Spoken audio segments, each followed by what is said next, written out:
တချို့ယောက်ျားတွေရဲ့ဘဝကလည်းတိတ်ပြီးတော့ရင်နာစရာကောင်းတယ်တိတ်ပြီးတနာစရာကောင်းတယ်သူ့ရဲ့ဘဝမှာသူနေလိုလားလို့ထွန်းတောက်ခဲ့တဲ့အချိန်သူ့ရဲ့အအောင်မြင်ဆုံးအချိန်သူအကျွယ်ဝဆုံးအချိန်အဲ့ဒီအချိန်တွေမှာသူချစ်တဲ့တာမယာသမီးသားအကုန်လုံးကိုသူဒီပြည့်စုံမှုတွေပျော်ရွှင်မှုတွေချမ်းသာခြင်းတွေဒုက္ခတွေအကုန်လုံးကိုသူကမျှဝေပေးခဲ့တယ်စံစားစေခဲ့တယ်အဲ့ဒီအချိန်မှာတော့သူကသူ့ကိုယ်သူထင်ခဲ့တယ်ငါဟာအိမ်အောင်ရေးကန်ကောင်းတဲ့သူငါမိမဟာငါပေါ်ချစ်တယ်နားလဲပေးတယ်ဒီလိုပဲသူကိုယ်သူ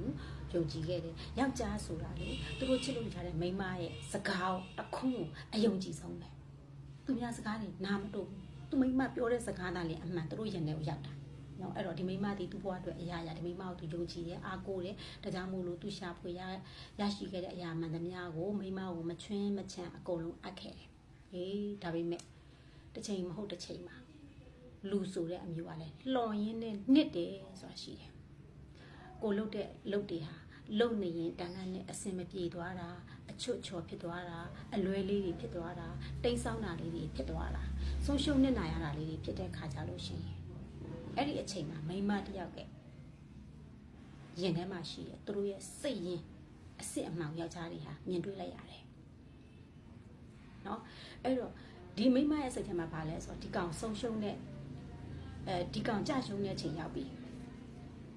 ဒီကောင်ငါဆက်ပြီးတော့ပေါင်းသင်းနေတယ်ဆိုလို့ရှိရင်ငါရှိတဲ့ဥစ္စာဒီကောင်ပြန်တောင်းတော့မှာဒီကောင်လုံရင်းနဲ့ရှုံးတော့မှာဒီကောင်ငါယုံကြည်မှုမရှိတော့ဘူး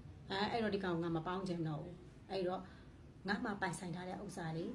ငါအရောခံလို့မရဘူးအဲ့တော့ဒီကောင်ငါဘလို့နည်းနဲ့꿰ရမလဲဒီကောင်ငါဒီအိမ်ဝန်းနေဘလို့မောင်းထုတ်ရမလဲဒီကောင်ငါဘလို့အပြတ်ရှင်းရမလဲတချို့မိန်းမတွေဆိုလို့ရှိရင်မွေးထားတဲ့သားသမီးတွေတောင်မှကိုယ့်ဘက်ပအောင်စီယုံသိမ့်သွင်းပြီးမှဖက်အေးကြီးကိုအကောက်ကြံလုံစံနဲ့ဒီအိမ်မောကနေအဝတ်တစ်ထည်ကိုတစ်ခုနဲ့လမ်းဘေးမှာခွေးလိုနေခွေးလိုတည်တည်ဆိုတဲ့ပုံစံမျိုးနဲ့ငွေသီးသားလျင်အာကိုရအားထားရလူထက်ကိုမှငွေကိုပို့ပြီးတော့ချစ်တာယောက်ျားကိုချစ်ခဲ့တာမဟုတ်ဘူးငွေရှာနိုင်တဲ့ယောက်ျားတယောက်ရဲ့အရေးချင်းကိုချစ်ခဲ့တာဆိုတာအဲ့ယောက်ျားတယောက်ကြာရှုံးတဲ့အချိန်မှာသိလိုက်ရတယ်သိလိုက်ရတဲ့ခါကျတော့အဲ့ယောက်ျားမှာဘာဖြစ်လာလဲဘာဖြစ်ခဲ့လဲဆိုလို့ရှိရင်လေအဲ့ယောက်ျားရဲ့ဒီမိန်းမကိုပဲယုံကြည်ခဲ့တော့ဒီမိန်းမကိုပဲအကုန်လုံးဝါခွက်အပ်ခဲ့တာဒီမိန်းမကိုပေးခဲ့တာဖြစ်တဲ့အတွက်ကြောင့်မို့ဒီမိန်းမကပြန်ပေးမှသာလေပြန်ပြီးရင်းနှီးရမယ့်အနေအထားမျိုးမှာရှိနေတာနော်အဲ့ဒီခါကျတော့အကုန်လုံးကိုအပိုင်စီးပြီးတဲ့ခါကျမှလူကိုကျတော့ကန်ထုတ်ချင်တာမျိုးနဲ့ကြုံတွေ့နေရတဲ့ယောက်ျားအိမ်တော်ရှင်အမျိုးသားတွေအပြင်ဘက်လောကမှာတကယ်ရှိနေပါတယ်ဒီလိုမျိုးအကြောင်းအရာတွေဆိုတာလည်းမသိမြင်ဘူးတဲ့